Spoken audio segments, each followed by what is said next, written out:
Hey everybody, it's Jeff.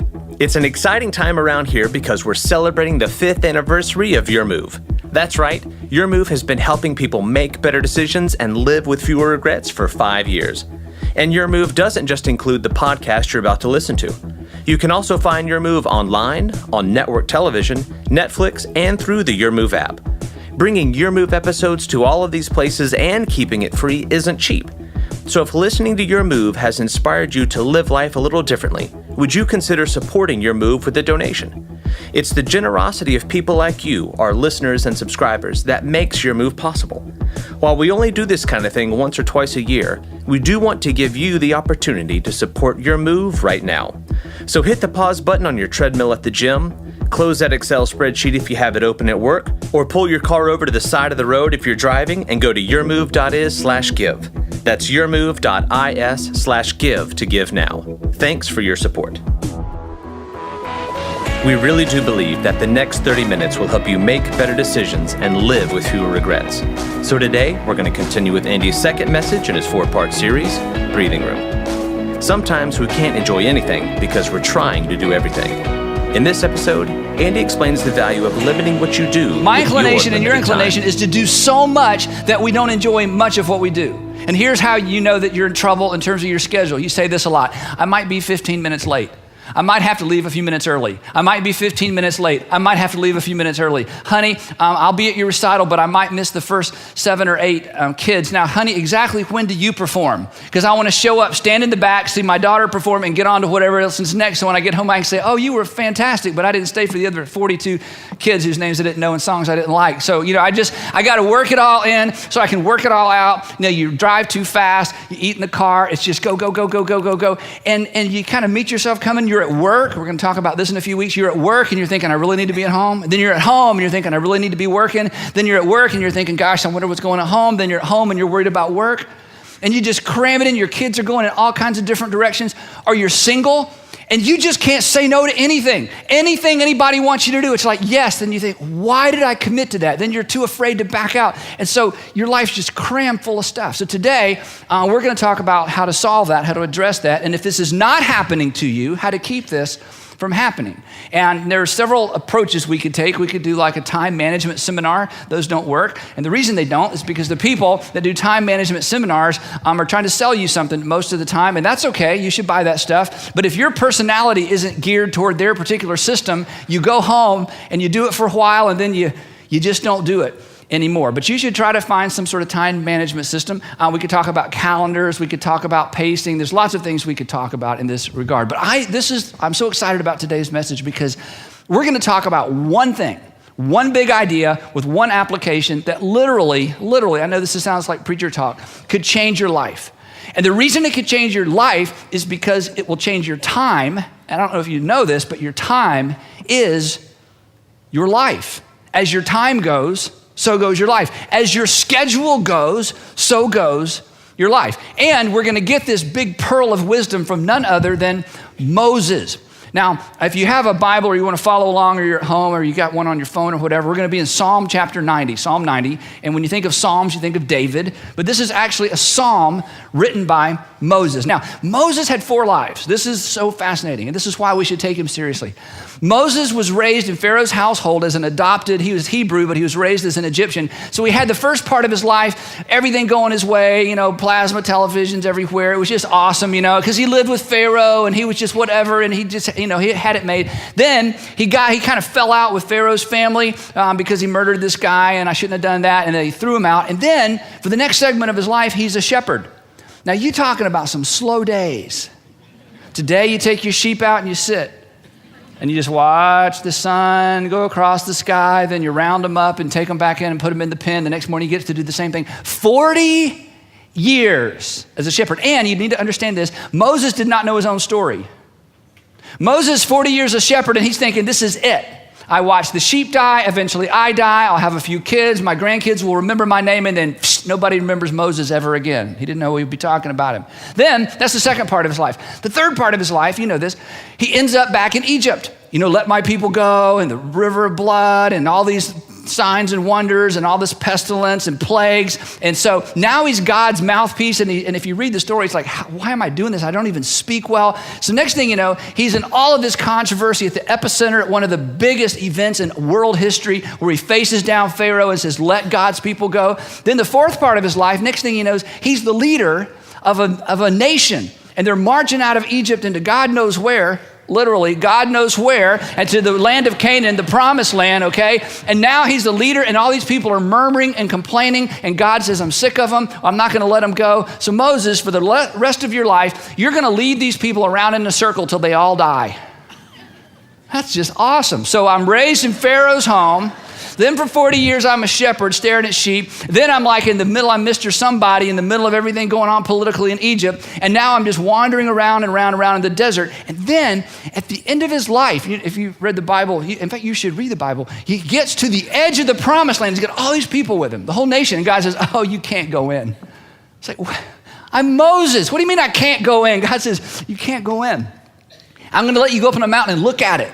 Because, your eyes are still good. That's why you can see so well. You're going to get up on a mountain and look at the promised land, but you can't go in. Now, this guy has some perspective on time, okay? And in the 90th Psalm, he gives it to us, and I'm telling you, this is the context for every decision we make as it relates to time. In fact, you don't have to be a Christian, you don't have to be a religious person, you don't even have to believe Moses was a historical character. This is absolutely fascinating, and I hope at the end of our time today, all of us are a little bit in awe of these words, because they establish the context for every decision we make, and specifically, what we cram in and what we pull out. So let me read these verses to you. They're a little tricky. It's ancient text. It's ancient stuff. It's Hebrew back to English. So a little bit tricky, but I'm going to read. You can follow along, Psalm chapter 90. And then at the end, he gets to this powerful, powerful punchline. Here's how it goes. He says, Lord, you have been our dwelling place throughout all generations. Talking about the nation of Israel, and on all people, that throughout all the generations, we've kind of lived within the context of who you are. He continues. Before the mountains were born, that's a cool imagery right there. Before the mountains were born, or you brought forth the whole world, he was a creationist, from everlasting to everlasting, you are God. So he says, God, the arrows go in both directions. You are everlasting to everlasting. And somewhere in the middle of, or between the bookends of everlasting and everlasting, there's me, Moses, and there's us, the nation of Israel. Everlasting to everlasting, and then pause, here we are. And then he makes this incredible statement. I love this. You turn people back to dust, saying, return to dust, you mortals. That's like the greatest Gandalf statement in the whole Old Testament right there, isn't it? Return to dust, you shall not pass. Return to dust, you mortals. Now this is a little offensive to us in our modern way of thinking, but it wasn't to Moses. And this was his way of saying that God controls the beginning and the ends. That God controls and has input into the days of our lives. Now you struggle with this, and I struggle with this. It's like, okay, what do you mean God? Does God kill people, or does God cause things? I don't know. Does God just know how many days we're going to live? Or does he decide how many days we're going to live? I don't know. Here's what's important in this, is that for most of you, whether you recognize it or not, and whether you can explain it or not, because none of us can explain this very well, most of us believe that God has something to do with the length of our lives, and I can prove it to you. If you found out tomorrow that you had a terminal disease, would you pray? If you found out tomorrow someone you loved had a terminal disease, would you pray? And if, regardless of the fact you haven't prayed in a long, long time, if something in you would lift your eyes to say, oh God, even if that was your whole prayer, oh God, or oh my God, there's something in you that believes that somehow God has something to do, I can't explain it, with the number of the days of our lives. He continues. He says, 1,000 years in your sight are like a day that has just gone by, or like a watch, which is like 3 hours, 3 to 4 hours, about 3 hours, or like a watch in the night. In other words, this is Moses' way of saying, God, you know how I keep saying, wow, the years are flying by? Imagine how they fly by for you. God, as I get older, the years just go by so quick. Wow, you're God. You're like everlasting to everlasting. Imagine how time flies for God, everlasting to everlasting. He says, for me, it's like, here comes a year. Wow, where did the last 10 years go? But God, for you, like 1,000 years is like 3 hours. That's which means God. From everlasting to everlasting, how long does my life look? God, from everlasting to everlasting, my whole life that's such a big deal to me, how must my life look within the context of 1,000 years is like 3 hours to you? Yet, he goes on, yet you sweep people away in the sleep of death. They are like, now he's talking about you and talking about me. He says, they are like the new grass of the morning. Oh, a little baby's born. Oh, he's so cute. Oh, she's so cute. Oh, they have their whole life ahead of them. They're like the new grass of the morning. In the morning, it springs up new. Oh, but by evening, it is dry and withered and dies. He says, God, I guess from your perspective, our long years, in a minute he's going to say some people get 70, some people get 80. Moses got 120, he has more perspective than us. He says, I guess from your perspective, our entire lives that we get so jacked up about, I guess from our perspective, it's kind of like grass that pops up in the morning and is dead by late afternoon. Isn't this exciting and motivating? Aren't you glad you came to church and you're watching today? Okay, now, then he goes on. Our days may come to 70 years or 80 if our strength endures. Yet the best of them, talking about the best of our years, yet the best of our years are but trouble and sorrow.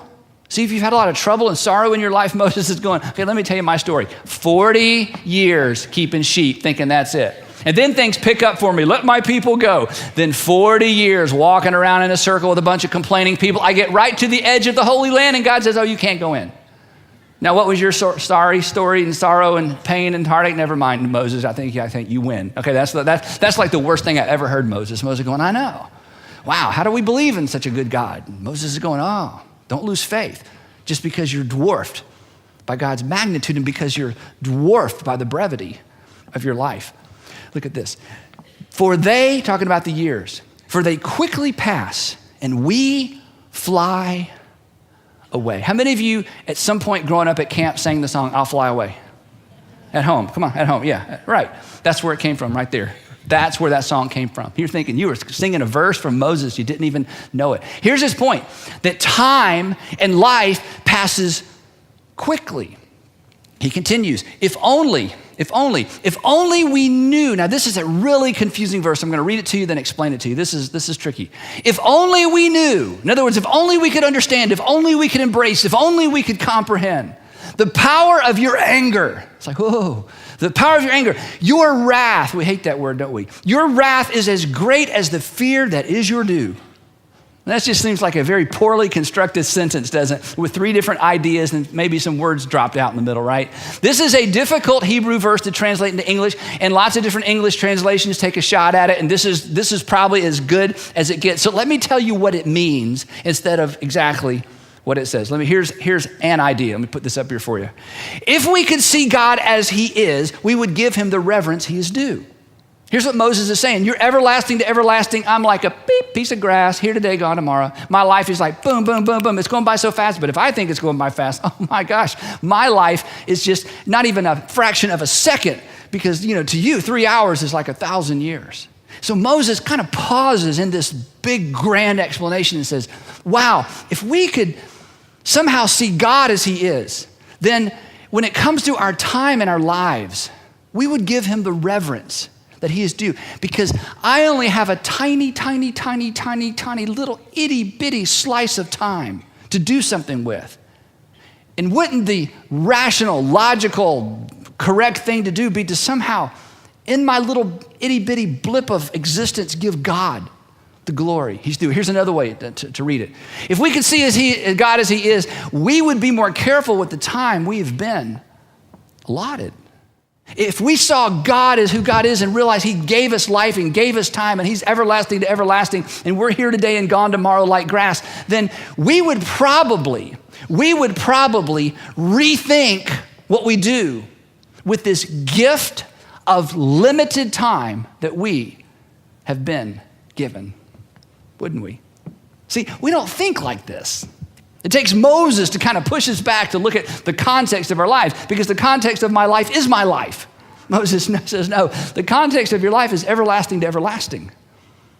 And it is good to pause every once in a while and contemplate the brevity of life, because as he's about to say, in contemplating the brevity of life, in contemplating the fact that your time is limited, it will indirectly and eventually directly impact what you decide to do with your time. So he comes now to the application. And we looked at this verse about 2.5 years ago. If it sounds familiar, I hope it does, because it's such a powerful reminder. Look what he says. Teach us, because we don't do this naturally.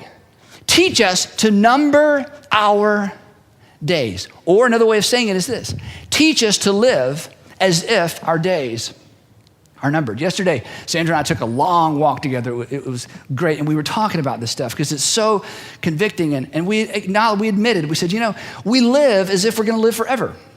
We spend our time as if we're always going to have our kids. We spend our time as if we're always going to have each other. We spend our time as if I'm always going to have this job. We spend our time as if we're always going to have our parents. We spend our time as if our time is unlimited, and we know it's not, but in terms of how we schedule and how we cram in and what we prioritize, we live as if our days are not numbered. And Moses says, no, it's a huge mistake. You need to learn to number your days, which means learn to live as if your days are numbered. Now, teach us to number our days, that this leads somewhere, this goes somewhere. Here's the result: that we may gain a heart of wisdom. Teach us to live as if our days are numbered, because in living as if our days are numbered, we will gain, ready? We will gain wisdom insofar as what we should put in, what we should leave out, and what should be the priority. If you live as if your days are not numbered, you will continue to fill your days with things that later on you wish you had not filled your days with. But when you begin to number your days, you immediately, as we're going to see in a minute, you immediately gain wisdom. You immediately gain a perspective that's like, wait a minute, I can't spend my time doing that. I need to spend more time doing that. I need to spend no time doing that. I need to begin spending time doing that. So backing up from the entire passage, here's kind of a summary statement for everything Moses has just taught us. Remembering our time is limited provides us with wisdom to know how to spend our limited time. Remembering that our time is limited gives us the insight or the wisdom we need to know how to spend our limited time. Bronnie Ware is an Australian nurse. Bronnie spends most of her time with men and women the last 12 days, the last 12 weeks of their life. She works in hospice in a specific context. And so for many years, she has spent time with people who have about 12 weeks to live. And she stays with them all the way through to the end. So some time ago, she began to ask these individuals questions. And in many cases, as she writes in her article, which is eventually going to be a book, or it might already be a book by now, the time that you're hearing or watching this, in her writings at the end, she asked these patients of hers, do you have any regrets? What are your regrets? And she began, as you might imagine, to hear a pattern. And she began to write these things down. So today, just to help you fast forward and get a perspective that you won't have any other way, I want to share with you the top 2 regrets that people have within the last 12 weeks, or actually, in most cases, in this case, the last few days, and in some cases, the last few hours of their life. Now, I'm going to give you the second one first and then the top one. And the second one is the one that you might expect to be the top one. And here's what they say. I wish I hadn't worked so hard. Nothing new there, huh? How many times have we heard that? I wish I hadn't worked so hard. Now, I want to read a statement she makes about this insight. Here's what she says. This came from every male patient that I nursed. Every single man at the end said, I wish I had not worked so hard. They missed their children's youth and their partner's companionship. Women also spoke of this regret, but as most were from an older generation, many of the female patients had not been breadwinners. All of the men I nursed deeply regretted spending so much of their lives on the treadmill of a work existence. You thank me later for that, huh? There you have it. You know what this means, men and women, but men? It means if we don't learn to number our days, we will misspend our time, our life, and we will have an avoidable regret. Because when you think you have all the time in the world with your kids and all the time in the world with your spouse and all the time in the world and all the time in the world and all the time in the world, and then you suddenly realize you don't have all the time in the world, you can't go back. You only get to be 20 once. You only get to be 30 once. You only get to be 40 a couple times, okay? You get to be 50 indefinitely. No, okay? You get to be 20 once, 30. I mean, these are stages of life you can't go back around. You can't undo.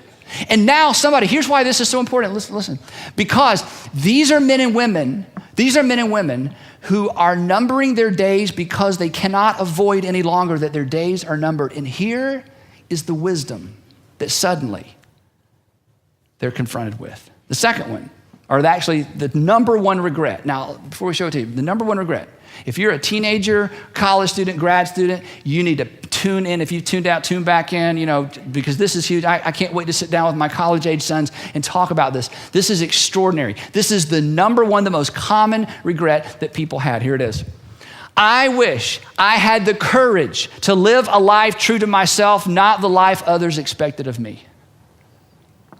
I wish I'd had the courage to live true to myself and not the life other people, culture expected of me. That was a staggering thing to bump into. Here's what she said. This was the most common regret of all. When people realize that their life is almost over and look back clearly on it, it is easy to see how many dreams have gone unfulfilled. Most people had not honored even half of their dreams and had to die knowing that it was due, look at this, that it was due to the choices they had made or not made. And this is so powerful. Health brings a freedom very few realize until they no longer have it. Health brings a freedom that very few realize until they no longer have it. Now, I've just done you a favor. I just fast forwarded you to the end. You now have the wisdom that comes with living as if your days are numbered. So what do you do with that? What do you do with that when you look at your current schedule? What do you do with that when you look at your current pace? What do you do with that when you realize there's very little space between my current pace and my limits? What do you do with that? Lord, give us the wisdom that comes with living as if our days are numbered. God, my time is limited. That means I have to be limited in how I spend my time. My time is limited. That means I need to limit the way I spend my time. Now, I know what your pushback is. I get this. I'm not different from you. I just get to talk every week, okay? I understand what goes on in our head. It goes something like this. But Andy, if I don't do as much as I possibly can, I'll never make it. What's it? I don't know, but I won't make it. Do you know what the people who that she spent time with would say to us? You better make sure you've chosen the right it. Because you can spend your whole life trying to make it and get to the end and realize it was the wrong it. And let's be honest, we're too busy to think about it. But you better know what this is if you're gonna pack your life full of things that help you get there. What is make it? What is it? Now let me tell you where it came from most of you. It came from your parents because they were massively successful and you're intimidated, or they were massively failures and you don't want to be like them, or they were massively in the middle and their lives were boring. There's no way to win with parents, really, is there? You don't want to be like them. You want to be like them in some ways, but you'll never live up, or I don't want to actually end up there, or their lives were just so, I'd rather just drop out of school and just drive around in California than just have a, get up, go to work and come home every day, So somewhere along the way, we decide what it is, and we start working for it. I understand that. If you're a follower of Jesus, if you believe there's a personal God who has a personal plan for your life like I believe and like many of us believe, do you understand how extraordinarily important this is? Because God has something he wants you to do, and if you're not careful, you'll miss it because people will determine for you what needs to be in, what needs to be out, and what priority it needs to be given. God has something for your family. God has something for your kids. God has something specifically for you while you're single because you have a little bit more time and a little bit more margin, and it's being filled up and taken away by people around you who say, this is how you're to live your life. And God's going, no. Look, number your days. Live as if your days are numbered, because by doing so, you will automatically gain insight. You will automatically gain a heart of wisdom. Now, I want to help you even further. We're going to give you a little homework assignment, okay? Let me tell you how this works. When you walk out today, you're going to get a card that looks like this. And I want you to fill this out. And let me tell you how this is going to be so helpful. If you are married, or you have a close friend, or your boyfriend or girlfriend, even if you live with somebody and you're close and you're kind of got the whole thing going on, you need to talk about this together. If you're a student and you dare talk about it with your parents, you talk about it with your parents. Parents, you need to talk about this with your kids. All right? Here's what I want you to do. I want you to think through, what do I need to add to my schedule that's not there? What do I need to add? What do I need to subtract? What do I need to add? What do I need to remove completely? Now, let me talk about this for just a second. This is tough. For some of you, you need to put a name there. For some of you, you need to put a series of initials there. Because if I could be so bold, there are some people, or there's a person in your life and they're stealing your life from you, and you know it. And your close friends have told you, your mama told you, your daddy told you, and you've complained and you've pushed back and you've argued and you said, yeah, but they're a nice person and na. But you know in your heart that they have forced so many things into your life and into your time and into your schedule, and they're stealing your life from you. And they're not bad people. They just take away too much of your time and there's nothing to show for it. It may be friends.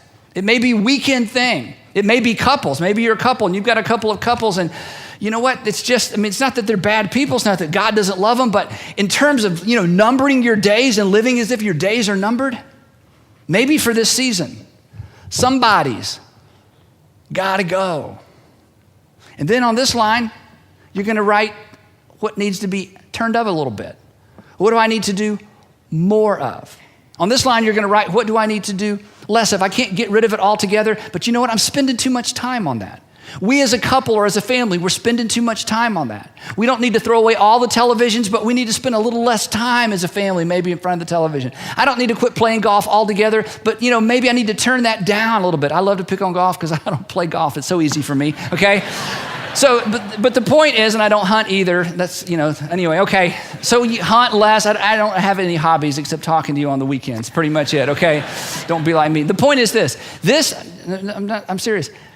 For some of you, this is a life changer because it's a time changer, and your time is your life. And then for those of you who are in small group, community group, I want you to talk about it. You don't have to study for a curriculum.